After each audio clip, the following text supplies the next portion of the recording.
Recent আপনারা দেখলেন কোন এক মানবরূপী পশু কোরআন লিখে উল্টো পাল্টা বলছে।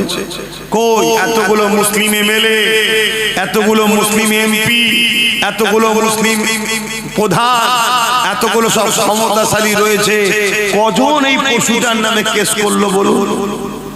বলা বলা কেস করছে। সেই একটাই ছেলে, নবী বংশের ছেলে নওশাদ কেস করেছে, বাকি বলুন। অথচ আপনাদের এই ভাঙরে কোন একটা বোন একটা জাহান্নামীকে বলেছিল অমুকের স্বামী নেই। কথা বুঝে আসছে না?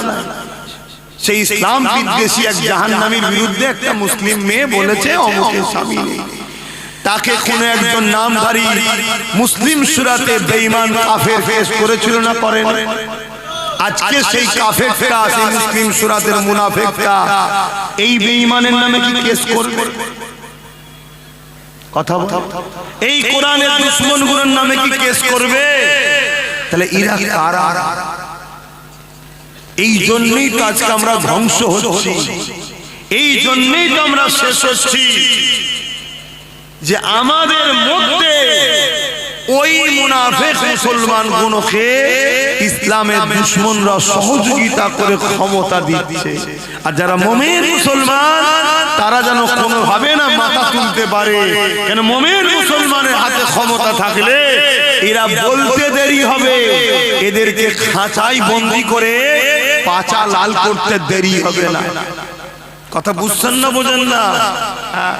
কিন্তু দুঃখের বিষয়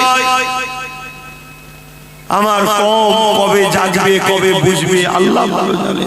তবে এতটুকু বলে যাচ্ছি, এই শয়তানগুলোর কিরকম কঠিন বিচার আল্লাহ করে দেখবেন, দেখতে পাবেন। এদের কঠিন দুর্দশা হবে। এরা কোরআনের বিরুদ্ধে বলছে, যে কোরআনকে নিয়ে পৃথিবীতে কত চ্যালেঞ্জ হয়েছে। যখন প্রথম কম্পিউটার তৈরি হয়, ওই কম্পিউটারের উপরে কোরআনকে রাখা হয়েছে, আরো অনেক গ্রন্থ রাখা হয়েছে।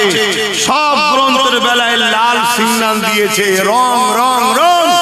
যখন কোরআনকে দেয়া হয়েছে গ্রিন সিগন্যাল দিয়ে বলেছে সঠিক। জোরে বলুন সুবহানাল্লাহ, আরো জোরে বলুন সুবহানাল্লাহ। ইমানদারের গলায় বলুন নারে তাকবীর, ইমানদারের গলায় বলুন কোরআন শরীফ নারে দিবে। কোন কথা উদ্দেশ্য ছাড়া বললে সেই কথার আগে পিছু যদি না দেওয়া হয় মানে ভুল হবে না? হবে না? তার আগে কি আছে পরে কি আছে মানে ভুল হবে না? হবে না? কথা বলে। এখন যদি বলা হয় পাকিস্তানি মুসলমানগুলোকে ধরে ধরে ধরে ধরে কতল করো, আর এই কথাটা যদি কেউ সমাজের বুকে ছড়িয়ে দিয়ে বলে দেখো ভারতের হিন্দুরা আর মুসলমানদের ঘরে ধরে ধরে কতল করার কথা বলছে, আরে আমাদের দেশ ভাগ হয়ে গেছে, একটা বেড়া দেওয়া হয়ে গেছে, সেপারেট হয়েছে। তুই তোর নিয়ে থাক, আমি আমার নিয়ে থাকি, কিন্তু তুই যদি আমার দেশের উপরে ডিস্টার্ব করতে আসিস, আইন ভঙ্গ করে আসিস, স্বাভাবিক তো তোদের উপরে জুলুম হবে, ঠিক না বেটি? কিন্তু ওই উদ্দেশ্যগুলো সব বাদ, সব বাদ। মুশরিকদের মধ্যে যারা চরিত্রহীন ছিল, জালিম ছিল, খুনি ছিল, শান্তিকে ভঙ্গ করছে, নারীদের অধিকারকে হরণ করছে, রেপ করছে, মানুষের অধিকারকে কাটছে, জুলুম করছে, আমার আল্লাহ বলল এদেরকে ধরে ধরে শাস্তি দাও। কারণ এরা সমাজের বুকে ফিতনা তৈরি করছে, এরা মানুষকে বাঁচতে দিচ্ছে না। আমার দেশেও কেউ যদি মার্ডার করে, খুন করে, তাকে দেশের আইন ব্যবস্থা বন্দী করে না করে না, শাস্তি দেয় না দেয় না? কথা বুঝে আসছে? এর আগের কিছুর উদ্দেশ্য ছাড়া মানুষ কথা বলছে। মনে রাখবে, কোরআনের বিরোধী যারা করছে তাদেরকে বলছি ক্ষমতা তো তোমাদের হাতে। সুপ্রিম কোর্টে মামলা করো কোরআনের বিরুদ্ধে। মামলা করে যদি কোরআনে কোন মানব বিরোধী, সমাজ বিরোধী, ইনসাফ বিরোধী, ইনসানিয়ত বিরোধী কোন কথা থাকে তাহলে কেস করে সেটাকে বন্ধ করো না। এই কথা বুঝছেন না? দেশের প্রধানমন্ত্রী তোমাদের, স্বরাষ্ট্রমন্ত্রী তোমাদের, সব তোমাদের হাতে ক্ষমতা, সব রাজ্যগুলো তোমাদের হাতে, মিলিটারি তোমাদের, সব তোমাদের। তো তাহলে কোরআন যদি সমাজ বিরোধী, মানব বিরোধী, হিংসামূলক কোনো কথা বলে, তাহলে সুপ্রিম কোর্টে কেস করে সেটাকে বন্ধ করা দরকার আছে না? করো না, ওখানে যাবে না। কেন যাবে না? ওরা জানে যখন সুপ্রিম কোর্টে কোরআন নিয়ে মামলা হবে, পুরো পৃথিবী ও বাংলা ভারতের সমস্ত মানুষের নজর সুপ্রিম কোর্টের দিকে থাকবে। আর সবাই দেখবে কি সুপ্রিম কোর্টের যে বিচারকরা বিচার করতে বসেছে, যে পক্ষে যে বিপক্ষ দাঁড়িয়েছে, উভয়ে সুপ্রিম কোর্টের বিচারের ফাইসালা হওয়ার আগে ইমানের কলেমা পড়ে কোরআনের প্রেমিক হয়ে যাবে। জোরে বলুন সুবহানাল্লাহ, আরো জোরে বলুন সুবহানাল্লাহ। আমি চ্যালেঞ্জ দিচ্ছি মোকাবেলায় আসো কোরআনে। কেন? কোরআন এমন একটা সত্য, প্রত্যেকটা অন্ধকে কোরআন মিটিয়ে সমাজে নাই সত্য সাম্য প্রতিষ্ঠিত করেছে। জোরে বলুন সুবহানাল্লাহ। কোরআনের চ্যালেঞ্জে আসো। যত কিতাব আছে সব কিতাবকে একটা জায়গায় ভরে বন্দি করে তালা মেরে দাও, দিয়ে বলো যে যার কিতাব লিখে নাও। লিখা কমপ্লিট হয়ে যাবার পর ওখান থেকে নুসখা বার করে মিলানো হবে। আমি চ্যালেঞ্জ করছি, কোরআন ছাড়া বাকি কোনো কিতাব লিখতে কেউ আর পারবে না। কেন? এই পৃথিবীতে কোরআন ছাড়া অন্য কিতাবকে কেউ মুখস্থ করে রাখতে পারে না। কারণ এটা কোরআনের মুজিজা হচ্ছে, এটা কোরআনের হিফাজতের কারি হলেন আল্লাহ। তাই কয়েক কোটি হাফেজে কোরআন এই দুনিয়ায় আছে, কয়েক কোটি উলামা লিখবে আর হাফেজে কোরআন পড়বে। জোরে বলুন সুবহানাল্লাহ, আরো জোরে বলুন সুবহানাল্লাহ। এরা কোনো দিক দিয়ে আসবে না। এরা দেখছে থানা আমার, জেল আমার, পুলিশ আমার, সরকার আমার, মোদি আমার, রাজ্য সরকারও আমার। কোরআনের বিরুদ্ধে বলে দাও। কিছুদিন আগে আর একজন বলে দিল, কিন্তু এই আমরা কিছুদিন প্রতিবাদ করব, তারপরে সব ভুলে যাবে। এটাই সমাধান। এই বারবার আমার ধর্মের উপরে আঘাত হবে, অথচ আমরা কারোর উপরে আঘাত দিই না। বলছে না বাংলাদেশে একজনকে মেরেছে, তারা নাকি ওই মারার সময় তাকবীর দিয়েছিল, অতএব তাহলে ইসলাম এটাই শেখায়, তাই এটাই করছে। এটাই যদি হয়, তা আমরা তো দেখছি আমার ভারতবর্ষে জয় শ্রীরাম স্লোগান দিয়ে হাজার হাজার মুসলমানকে মেরেছে। তাহলে কি কোনো মুসলমান বলেছে বা বলবে যে রাম জঙ্গি ছিল, রাম আতঙ্কবাদ ছিল? কেউ বলেছে? কেউ বলবে না। কারণ এটা কোনো যুক্তির কথা নয়, এটা মূর্খ হবে যদি কেউ বলে। কেন? একটা কেউ ভুল করলে তার বাপকেও দোষ দেওয়া উচিত নয়, ঠিক না? ভুল যে করেছে সে দোষী। তাহলে কেউ আজকে স্লোগান দেবে কিছু নাম নিয়ে, তার জন্য তার মাননেওয়ালা একটা মহামানব যাকে মানুষ মানে, তাদের বিশ্বাস, তাদের আস্থা, তার বিরুদ্ধে ইলজাম লাগানোর ইজাজত ইসলাম দেয় নাই।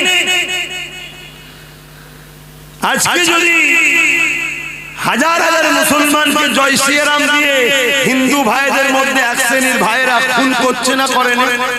আরে বলেন না, খুন করছে না, করে? তাহলে কি হিন্দু ধর্মের ধর্মগ্রন্থে সব জঙ্গি ট্রেনিং দেওয়া হয়, সন্ত্রাস ট্রেনিং দেওয়া হয়? এটা কি কোনো মুসলমান বলেছে? আপনাদের জানা আছে? কেউ বলবে? কেন? বললে তার মতো পাগল ছাড়া আর কে আছে? কোন ধর্মগ্রন্থ কখনো মানুষকে হিংসা শেখায় না। তাহলে কেউ যদি খারাপ হয় তার জন্য সে দোষী, তাকে কেন্দ্র করে তার ধর্মগ্রন্থ, তার ধর্মগুরুদের উপরে আঘাত করা, এটা মূর্খ, কুলাঙ্গার, পাগল, মাতাল, শয়তানের অনুসারী ছাড়া দ্বিতীয় কিছু হতে পারে না। কিন্তু দুঃখের বিষয় আমরা কখনোই কারো বিষয়ে বলি না, কিন্তু বারবার আমাদের বিষয়ে বলা হয়। কারণ কি? একটাই কারণ, বললেই তো বলবেন হুজুর রাজনীতির কথা বলছে, কিন্তু হাকিকাতে এটাই। যারা বিচার করবে আইন, সেই আইন তাদের বিচার করবে না, তারা খুব ভালোভাবে জেনে গেছে। কেন? আইন তাদের বাপ মার হাতে গোলাম হয়ে আছে। শুনছেন তো? হয় মোদির হাতে, নাই মমতার হাতে গোলাম হয়ে আছে। অতএব বুঝে নিয়েছে এখানে যা খুশি বলো, আমার কেউ কিছু করতে কেন? আমার লোকেরাই তো ক্ষমতায় বসে আছে। তাই আজ আপনাদের বিবেক নামক বুদ্ধিকে প্রশ্ন করুন, কিয়ামতের দিন আল্লাহ ধরবে না? ওরে আমার বান্দারে, এই কোরআনের জন্য আমার হাবিব দুনিয়া জমিনে কত মার খেয়েছে। এই কোরআনকে বাস্তবায়ন করতে গিয়ে, এই কালামুল্লাহ আমার মেসেজকে মানুষের কাছে পৌঁছাতে গিয়ে আমার হাবিবের উহুদের ময়দানে জান্না মোবারক শহীদ হয়ে গেছে। এই কোরআনকে বাস্তবায়ন করতে গিয়ে আমার হাবিব তায়েফের জমিনে মার খেয়েছে। এ মুসলমান আমার মাননেওয়ালারা, এ আমার আল্লাহর পাকে মাননেওয়ালারা, আমার আল্লাহ পাক জিজ্ঞাসা করবে, ওরে আমার বান্দা বান্দি রে, আমি আল্লাহ তোদেরকে দুটো হাত দিয়েছিলাম, এই হাত দিয়ে দুনিয়ার বেঈমান নেতাদের জন্য লড়াই করলি, এই হাত দিয়ে দুনিয়ার বেঈমান নেতা নেত্রীদের জন্য মারপিট করলি, এই হাত দিয়ে দুনিয়ার নেতা নেত্রীর জন্য একে অপরকে কেস করলি, এই হাত দিয়ে দুনিয়ার বেঈমান নেতাদের জন্য মুসলমান ঘরের ঘরকে ভাঙলি, মুসলমানের কাজকে আটকে দিলি, মুসলমানের উপরে মিথ্যা কেস করলি। আর যখন আমার কোরআনের বিরুদ্ধে কেউ কথা বললো, এই হাতকে তার বিরুদ্ধে কেসটাও করলি না, এই হাতকে তার বিরুদ্ধে আন্দোলনে নামলি না, এবং এই হাত দিয়ে তাদেরকে যে হুকুমত গুলো সাপোর্ট করে তাদের বিরুদ্ধে তোরা ভোটটাও করলি না। কিয়ামতের দিনে আল্লাহ পাক তোমার আমার কাছে কই ভেবে না নেবে না? কি মনে হচ্ছে? আজকে আমাদের ভোট ওয়াট বলা হয়, কিন্তু অ্যাকচুয়ালি সাপোর্ট। অ্যাকচুয়ালি কি সাপোর্ট? যেমন ইমামে হোসাইন পাকের সময় বা আগেকার সময় হাতে হাত দিয়ে বায়াত নেওয়ার সিস্টেম ছিল, সাপোর্ট করা। এখন প্রক্রিয়া চেঞ্জ হয়েছে। কথা বুঝে আসছে তো নাকি? তাহলে সেই জায়গায় আল্লাহ আমাদের জিজ্ঞেস করবে তো নাকি? আমার কথাগুলি অসুবিধা হচ্ছে আপনাদের না? কোরআনের পক্ষে বলাটা আপনাদের অসুবিধা হচ্ছে? খুব ভালো, তাহলে আব্বা কি করছো? আরাম করছো? আরাম করতে নেই বাপ, চুপ করে বসো, শোনো। শুনছেন, আমরা দুনিয়ার জন্য যেভাবে লড়াই করি, জমি জায়গা, কাজ বাজ, কারবার, কারো চামচাগিরি করে কাউকে পদে পৌঁছাবার জন্য যেভাবে লড়াই করি, বলো আমার কোরআন আমার দ্বীনের জন্য আমরা লড়াই করছি? কত লোক, কত মুসলমানকে বোম মারছে, গুলি করছে, কি জন্য? না আমার বেঈমান কাফের নেতা নেত্রীকে জিতাতে হবে। করছে না? করেন? তা তোমার কোরআনের জন্য কিছু করলে না? আমি বলছি না কোরআনের পক্ষে দাঁড়াতে গিয়ে কোরআন বিরোধী আন্দোলন করাই বলছি না, কনসেপ্টটা কেস করা তো দরকার।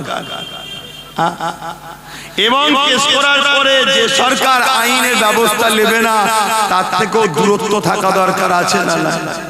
আওয়াজ দিয়ে বলুন, আমার কথা যদি একমত হয় বলুন, দূরত্ব থাকা দরকার আছে না? হাত তুলে সাক্ষী দিয়ে বলুন আমার সাথে একমত তো নাকি? একমত তো নাকি? আচ্ছা বলুন তো, ধরেন আপনারা কেউ কোরআনের পক্ষে দাঁড়ালেন না, তাহলে কি কোরআন মিটে যাবে? অত সহজ নয় বা। বাগদাদের জমিনে হাজার হাজার লাইব্রেরিতে আগুন ধরিয়ে দিয়ে সব কোরআন কিতাবকে পুরানো হয়েছে, তারপর কোরআনকে মিটাতে পারেনি। কেন? কোরআনের হেফাজতের দায়িত্ব স্বয়ং আল্লাহ নিয়েছে। জোরে বলুন সুবহানাল্লাহ। যদি গায়ের মুসলিমকে ধরে মারারই হুকুম কোরআনে দিত, তাহলে ইসলামের আইন তো মক্কা মদিনায় বা বিভিন্ন আরব দেশে অনেক দেশই চলে, তাই তো নাকি? তাহলে অন্য দেশ থেকে যাওয়া একটা গায়ের মুসলমানকে পাওয়া যেত। আর ওরা যদি মারে, কোন দেশেরও কৈফিয়ত নেবার ক্ষমতা ওদের কাছে নেই। ওরা এত সুপার পাওয়ার। শুনছেন তো নাকি? এটা শুধুমাত্র বলে মুসলিম অমুসলিম একটা বিভাজন তৈরি করো, বিভাজন তৈরি করে একটা চক্রান্ত চলছে। কিন্তু দুঃখ অন্য জায়গায়, তারা তো তাদের চক্রান্ত করবে। আমরা উম্মতে মুহাম্মাদি কি করলাম?